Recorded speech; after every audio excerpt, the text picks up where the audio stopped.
appreciate you, Chu, for using that ask a question. How can I become as handsome as Adam? It's not that difficult. Lots of fruits and vegetables and plenty of sleep. And limiting how much solo queue you play in League of Legends. I'm excited to be here. It's another awesome week of the Collegiate Esports Talk Show. I can't move on till I let go. I feel so lost. So we're talking about PlayVS today. Is our first topic. Let's dive in. Let's talk a little bit of PlayVS. So why are they in my talks here? Well, they sent out some interesting emails to the state nonprofit leagues at the high school level, as well as some of the for-profit leagues. I know a couple of the state nonprofit leagues I talked to got an email from them basically laying out, hey, we have exclusive rights supposedly to Overwatch, Hearthstone, and Super Smash Brothers. Interesting bit of information there. And then some of the for-profit companies got a email from the one and only Delane himself, the CEO of PlayVS, explaining that if they don't cease competition in those select game titles, that they would pursue legal action. The emails to the for-profits in the space were not as formal as the ones to the nonprofits. And that's what we're talking about a little bit today. That's our first topic, is PlayVS, the exclusive rights. I think there's going to be a lot coming out, or a lot learned in the next couple of years, I think, for all of us when it comes to exclusive rights and who has the ability to do that. Love strong. Yeah, I mean, it was a scare tactic. End of the day, they're basically just trying to scare these leagues out of doing anything. And it's really unfortunate, especially with the state nonprofits, because I don't know if you guys are aware, but most of those nonprofit state leagues at the high school level are run by volunteers. Oftentimes they're teachers or work in a school district, and they see the value of esports, and they want to provide that value to their students. And PlayVS walks in and tries to charge those students that money. They'll tell you, I've gotten the whole pitch. They'll say, hey, we work with the schools as best we can to get the schools to pay for it. We'll give discounts for school districts who have a certain percentage of students on free and reduced lunching. We'll give you the first year for $1. It's all fine and good, but at the end of the day, most of those high schools are not paying for their esports. I mean, most of these coaches at the high school level are all volunteer. They're not getting paid from their school. Why would the school pay for their students to be involved if they're not even willing to pay for the teacher or the coach who's helping out? PlayVS in all its glory wants to try to shut that down. And it's definitely I don't know. It's messed up. It's messed up in my opinion. And then you got the developers who see what's going on and they just don't want to do anything. And that's frustrating. It's really frustrating. My heart goes out to the high school scene, the nonprofits, because they already spread themselves so thin. Put in countless hours, mostly volunteer. And now they gotta deal with the threat of legal action as well. It's interesting because I have not met a coach yet that has enjoyed PlayVS at the high school level. There's a couple at the college level that liked it a little bit, but there is not a single coach at the high school level that I've met that enjoys PlayVS. PlayVS is just supposedly lost another state who they had on a contract because they're providing a poor product, poor experience. And this might be them trying to grasp at straws here. And it's interesting. But if anybody has any thoughts on Play Versus or anything from your experience, feel free to throw them in chat. We'll talk about it. Yeah, that all those emails kind of went out at the same time. End of the day, Friday. Maybe it was morning Friday.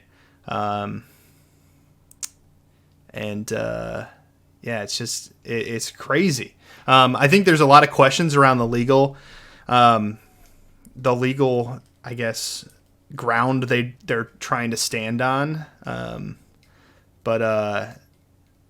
Not being a lawyer and not knowing any lawyer friends, it's difficult to come up with what that actually, if they actually have something to stand on there. The only reason why colleges enjoyed it was because they didn't make us pay for anything. Yeah. Oh yeah, absolutely. If they charged the colleges, they'd be gone. How about all of us put in our budgets to protect those high schools from legal action, hire big league attorneys, and take the... I don't know how... Aren't attorneys expensive? I mean, I'm already on a low budget. But I like the thought process. They are the monopoly in the high school space. They are. They are quickly becoming the monopoly. I mean, they're eliminating competition. There's so many legal questions. Play Versus was fine at the college level. Greedy, sure, but they couldn't really do anything. The product was fine, and the competition was easily the strongest out of any other league. Yeah, I mean, that's fair. They did a pretty good job with Fortnite. They had some additional tools, and Rocket League was okay. If coaches don't get paid, what would be other ways to keep them incentivized and engaged with the programs? The coaches are engaged. The high school coaches are engaged in the programs. It's the thought of if the coach isn't getting paid, why should this online platform get paid? Who offers, first of all, a platform that isn't that fantastic, who offers TOing that isn't fantastic, that offers a league with over a 50% forfeit rate. Why are we why do we have to pay for that? It's messed up.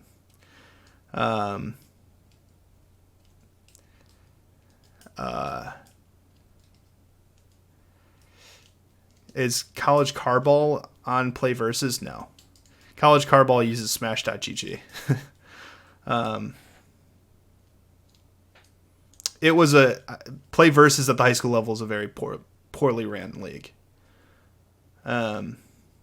Spent 2 years with them for high school and 1 year collegiate. Didn't mind paying for the high school side. There just wasn't a good ROI. I mean, people are going to be in different places when it comes to their ability or willingness to pay for the high school league, but in a lot of these states, there's a free option that is higher quality.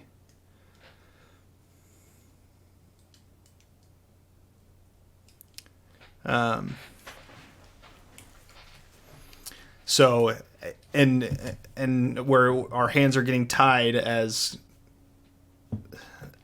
coaches because it's becoming, there's only one option.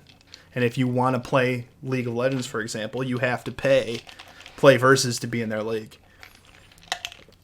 Or Riot will say, well, we have these community guidelines that you can follow if you don't want to be in Play Versus. Those community guidelines are garbage. They eliminate any league competition. They eliminate any competition with more than 16 teams or anything that's longer than 2 weeks. Absolutely destroys League of Legends at the high school level.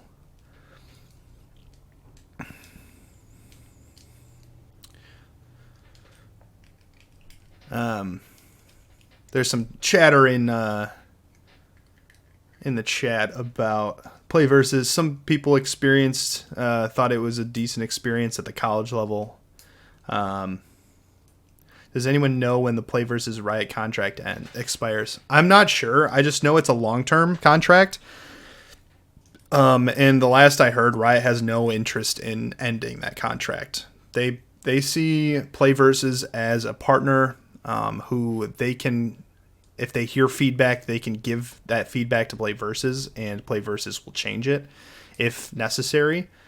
But most of the gripe is around the cost structure of Play Versus.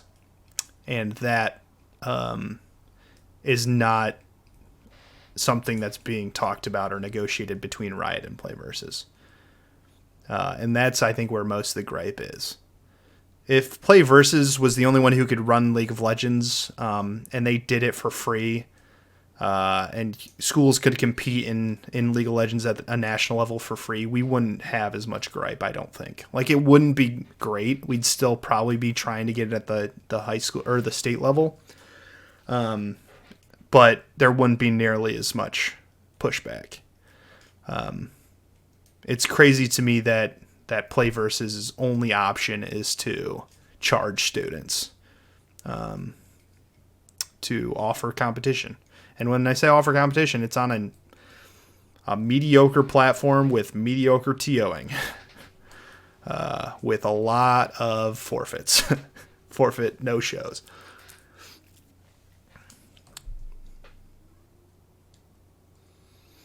I watched a high school program that won a NASEF state title for PA and Lowell disband the following year because of the cost of PlayVS. Yeah, absolutely. It's a common thing. I mean, I've talked to plenty of high school coaches who they work at schools with students who are low income, and there's no way their school nor the students would be, or their parents would be willing to pay.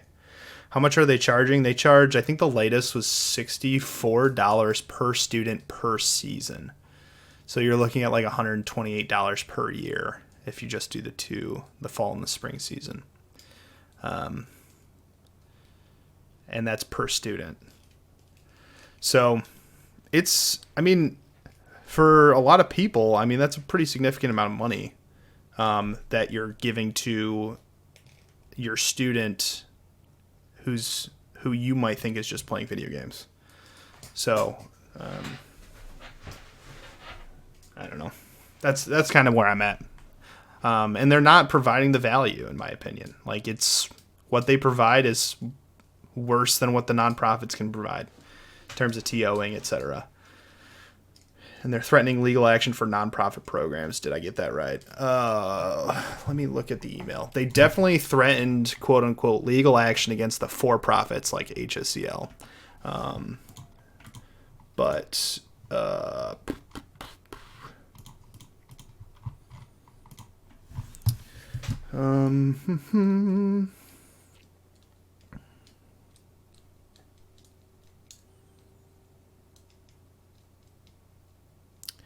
they have asked Riot and they have asked their game developer partners to ask or notified their partners and ask that the nonprofit cease operations in those game titles, plus remove mentions from their website and marketing.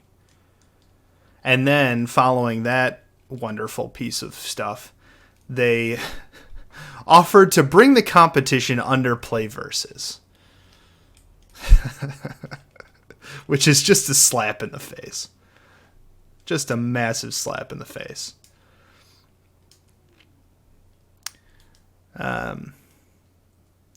And then it's like, we hope you take action on our request and appreciate your cooperation in advance.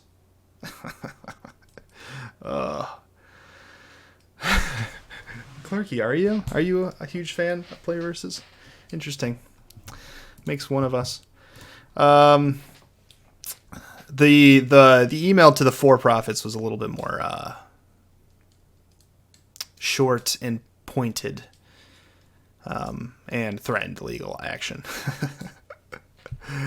But both of these emails say that they've basically identified that these organizations are playing these game titles, and they're going to notify the game developers, who will then, I guess, maybe send a cease and desist if the game developers actually want to.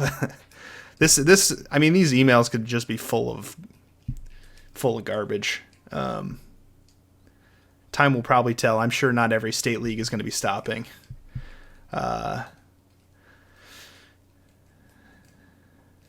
Okay, that's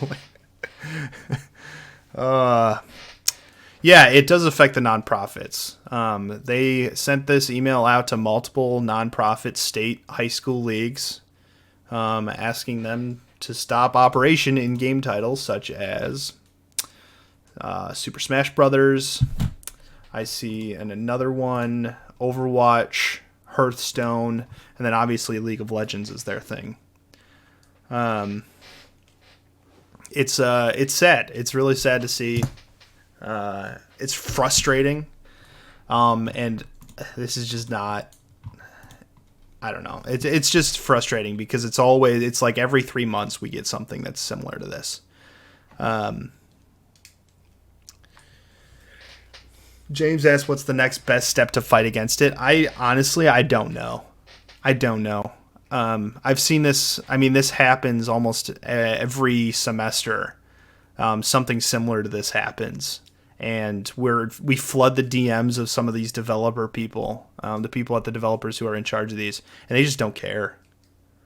Thank you, Rima Drew. We're talking about PlayVS.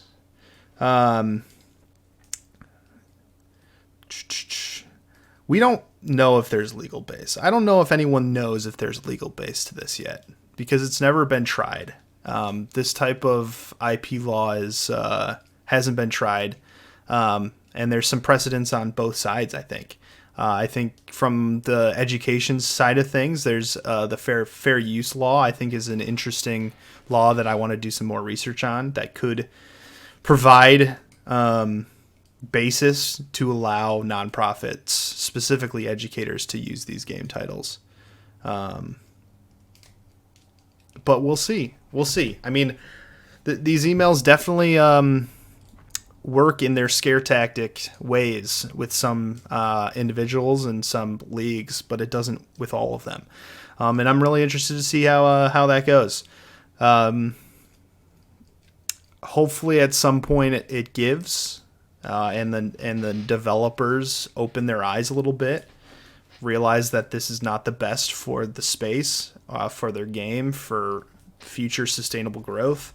But until that day, we kind of roll with the punches, I guess. I've offered some advice to some of this, one of the state leagues, but it's up to them, and they're the ones on the ground. So we've seen state leagues walk away from League of Legends, and it's hurt the player base at the high school level. It's hurt recruitment. It's hurt the amount of talent that's there, the amount of interested players.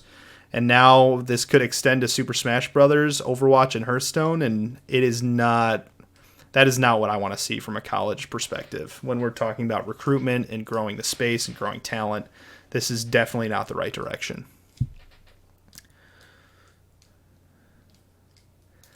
Crow says, just can't imagine they'd win in anything without managing to destroy themselves in multiple games.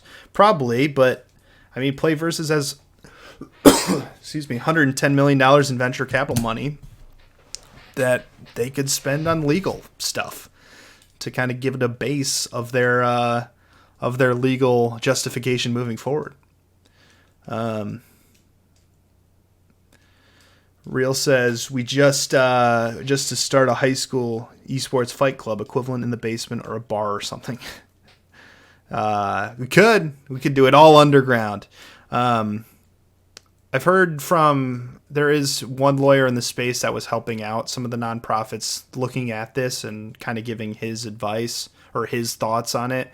And there's some question about if you're not broadcasting, there might be a stronger leg to stand on to be able to host competition. Crow says, yeah, but any court ruling would realistically mean that either developers would need to have contractual agreements with the developers to run leagues, or that the court would tell them to go away on for-profit entirely. Yeah, I'm not really sure. Like I said, I'm not a lawyer. I don't know. My college roommate is an IP lawyer, and I'm having him read into this as well to see where the lines are. That'd be interesting. I would love to hear more. If your roommate gets any information and you'd be willing to share it with me, I'd love to know. But it seems like a lot of, I mean, we're going to talk about smoke and mirrors in the next topic, but seems like just a very strong scare tactic here. And it has to, I mean, I think it comes from the fact that PlayVS is losing states. They're losing competitors, teams that are interested in PlayVS. I mean, they're going the wrong direction in a lot of parts of the country. And they have competitors who are in the background looking at opportunities to enter the space. I mean, there's a lot of pressure on PlayVS at this point. And this is one of those last things that they can try to hold on to.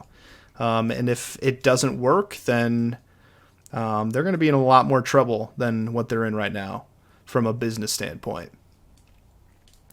Maybe you should have gone to law school instead of working at SLU. Doesn't SLU have a law school?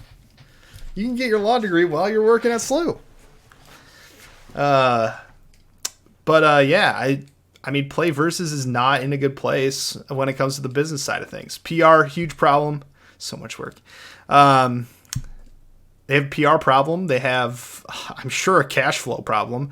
Anyone that I know that was in PlayVS last year was only in it because it was $1 for the first year, and then they quit. They continue to hire folks at pretty high salaries and have a lot of employees. But I highly doubt that the cash is flowing into PlayVS right now. And right now it looks like, I mean, from these emails, it sounds like PlayVS is betting on the developers stepping in and doing the dirty work. But maybe they don't. Maybe they don't do the dirty work. Maybe they're just like, no, PlayVS, screw off. You should have figured this out yourself. And now you're public enemy number one, and now we're associated with that. I don't know. We'll see. You were going to do Chu says he was going to do an MBA. You should. But law in this seems like it'd help with this a lot. And it's very Wild West. It could, but I don't know. I've got a master's in management. Not an MBA, but an MM. $80 as a seat is insane. It's going to do on main esports. A lot of schools are dropping it over here. Yeah, I mean, we're seeing that the schools that were in PlayVS are seeing the light, and they're like, this experience was terrible. We could do better. And maybe at the end of the day, if it has to be 16 schools in a league, maybe they do it. Honestly, Generic Typist says, honestly, I was doing a little bit of research for private school esports, and there was a league in development for that. Interesting. It unfortunately got subjected to bureaucracy at the ownership level and now is relatively defunct. Yeah, there's a lot of big ideas in esports in general that don't usually, might not come into fruition. But there's a lot. I mean, there's still leagues entering the space. There's still entities looking at the high school space and how to enter. I don't think this is a final iteration of Scholastic Esports at any level, especially the high school level. Delane can go sit on his pile of money all he wants, but at the end of the day, his business strategy is not going to win him the heart of the country and the heart of high school esports. It's doing quite the opposite. And the last place you want to be if you're providing a service in the high school space is to be against teachers. And that's exactly what he is. He's straight up going against teachers on this one. And that's not a good place to be, in my opinion. Not a sustainable choice. But we'll see. I can't move on till I let go. I feel so lost, never at home. Need to be strong every breath though, 'cause I can't move on till I let go.